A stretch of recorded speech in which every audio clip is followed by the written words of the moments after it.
A very good day to Sefidaus. Uh, my name is Muhammad Khairul Irwan bin Muhammad Kamil, and my metric number is VIA 19002817203463.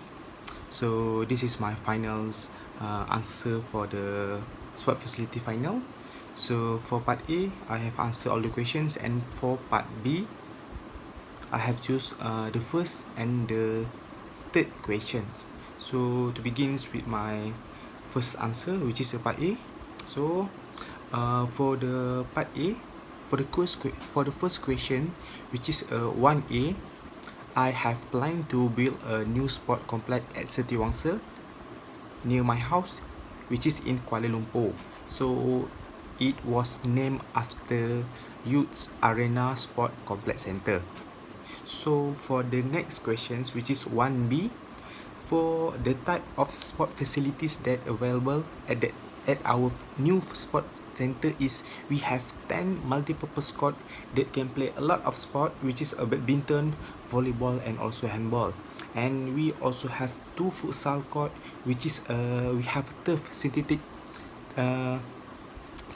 turf court. So that is very highly in demand, so that's why we can attract more people. So we put the best quality of a turf, so people can come and test it at our center. And also we have mini gyms with swimming pool area. So all of these facilities are built indoor, so no matter what kind of weather out there, so we can operate every single time regardless of the weather.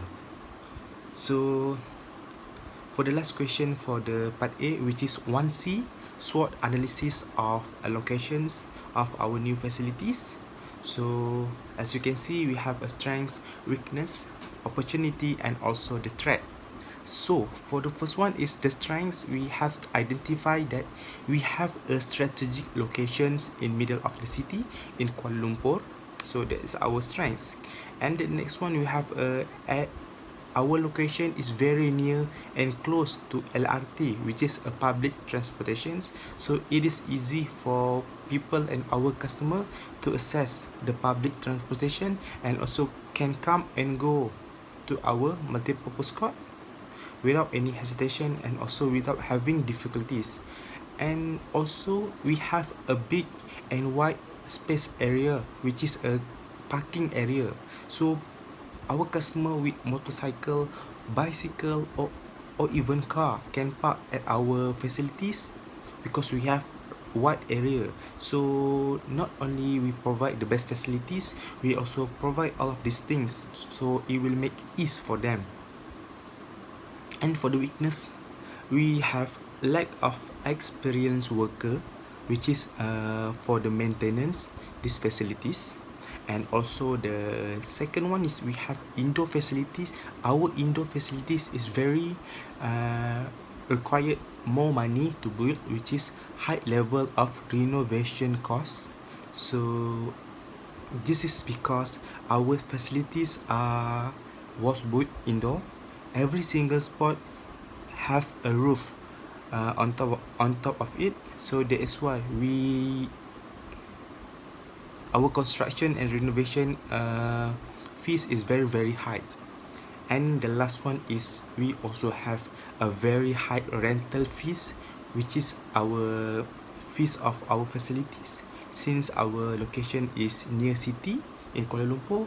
So that is why everything in middle city, everything in Kuala Lumpur is very expensive, as well as our rental fees.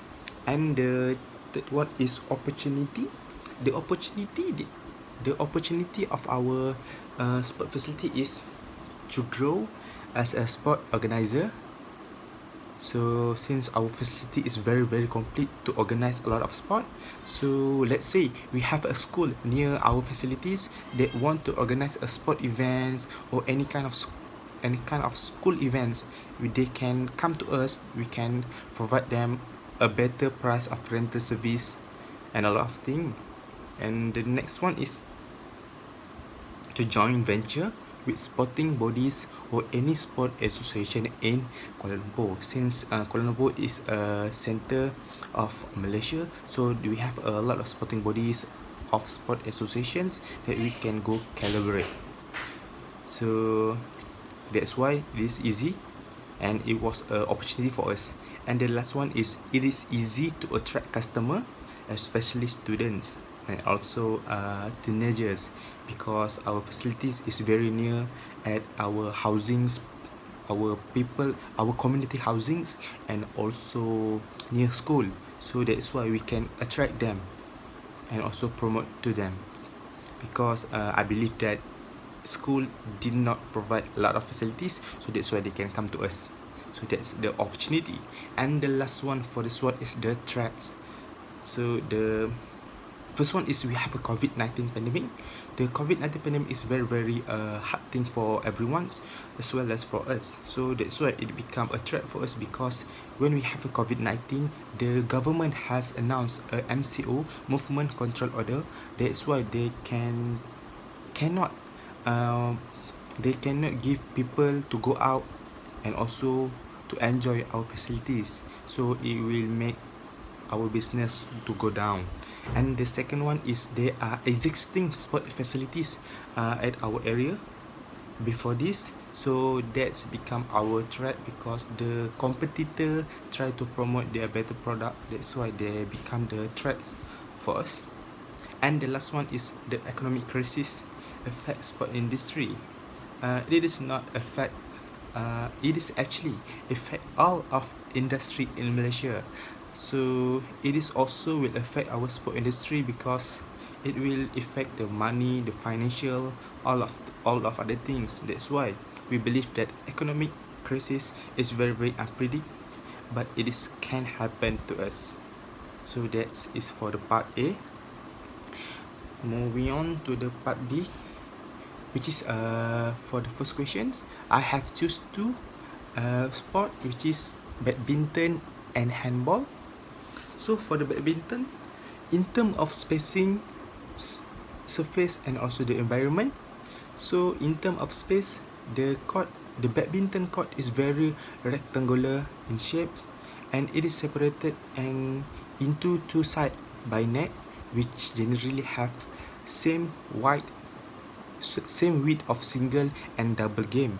So it is a 6.1 meter, and the ceiling of badminton court is must high enough not to block or possible touch the shuttlecock during the game. So it can ease the player to smash it. So that is for the surface. Next we have surface. For the surface, whether it is rubber, mat, or wood, the most important thing of the surface of the badminton is the surface must not be slippery, because it will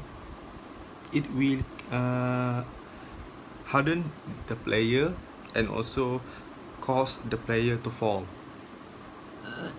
And also next we have the environment.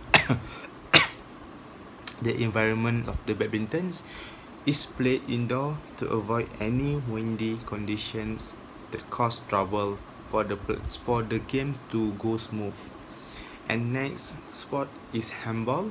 So in terms of space of handball, this court space of 14 by 20 meter, which is 131 by 66 feet, with a goal in the middle of each end. So the goal are surrounded by a 6 meter, which is 20 feet, which is 2 meter high and 3 meter wide of a goal area. So the free throw line is marked by dash near circular, which is we have a 9 line meter.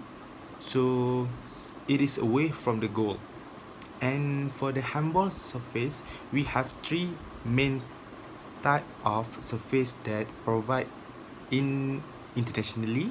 So the thing is, we have acrylic floor handball court, we have tartan ground handball, and also court handball with a parquet floor. The parquet floor is so far is the most, if I'm not mistaken, the most popular one, because and this type of flooring share the same similarity, which is it has more benefit, such as to reduce injury if any player have fall to the floor. So this kind of flooring is very protective to them. So the most important thing is also anti-slippery, and the environment is indoor also, and must have a good lighting for player and also for the viewer to watch and play it, to make it play smooth and clear. So that is the answer for the first question of part B. And moving on to the last question, which is I choose the third question of part B, the steps of Dr. Gill, if I'm not mistaken. So the first step is reflect. I will explain the step first, which is we have a reflect, deflect, detect, inspect, correct, re-inspect, and the last one is reflect. The first thing we have to determine and identify the primary interest of this kind of process, which is we try to create a risk management process. We develop risk management plan to the facilities. And the next one, we have a deflect. So we utilize proper strategy of a way of deflection, such as insurance or any kind of things that to manage financial and legal liability to the facilities. And the third one, we have a detect. Detect is basically we try to analyze the facilities critically and discover what kind of accident possibly happened and what caused the accident to happen. So for example, let's say in the facilities, the common thing that happen is the slippery floor or wet floor. What caused this is because we may have a player accidentally pour the water, leaking water, and also we have a leaking rooftop. So that is why the most important thing, and it will cause the player to get injured by falling into the hard ground floor. So we don't want that to be happen. So that's why we try to analyze the possible consequences and also the reason of that happen. And the fourth one is inspect. We try to inspect the data collected during the detection phase. So we try to look a potential issue area, which is the problem, and also create solution. What kind of solutions? So let's say the wet floor and slippery, what is the solution? Let's say we try to take 1 day off to maintenance the rooftop, the leaking one. So this is the example. And for the slippery wet floor, we may put a sign or board that contain the warning sign that the floor is very slippery, so it will alert and aware of the player at the facilities. So next we have the correct. When problem or concern are detected, they must be solved immediately, because continuing to work on a problem will bring disaster and possible liability, which is the accidents. And the second last one is re-inspect. After problem happen, after problem have been corrected, we have to re-examine the concern to ensure the correction is appropriate and adequate. So we look at the situation here at the slippery and wet floor. So that is why we look how does the maintenance, how does we try to overcome, is it good or is it not? If good, we try to look for a better solutions and or to keep that maintained. And the last one, we have a reflect, which is we analyze what happened after an event and gather all the information from all party involved and together discussing strategy of improvement. So let's say we have that event, which is any kind of incidents that happen, we try to create and collected all the informations. So all the staff worker, maybe feedback from the customer, we have board management, and also the owner itself must come together. We all come to discuss and also involve and discuss what is the best to reduce and also to create the safety of all people. So this is why this step is very, very important to create a risk management plan for everyone. So that is the end of the answer. So that is all from me. Thank you Svidaus, for this semester. Have a good day and stay safe.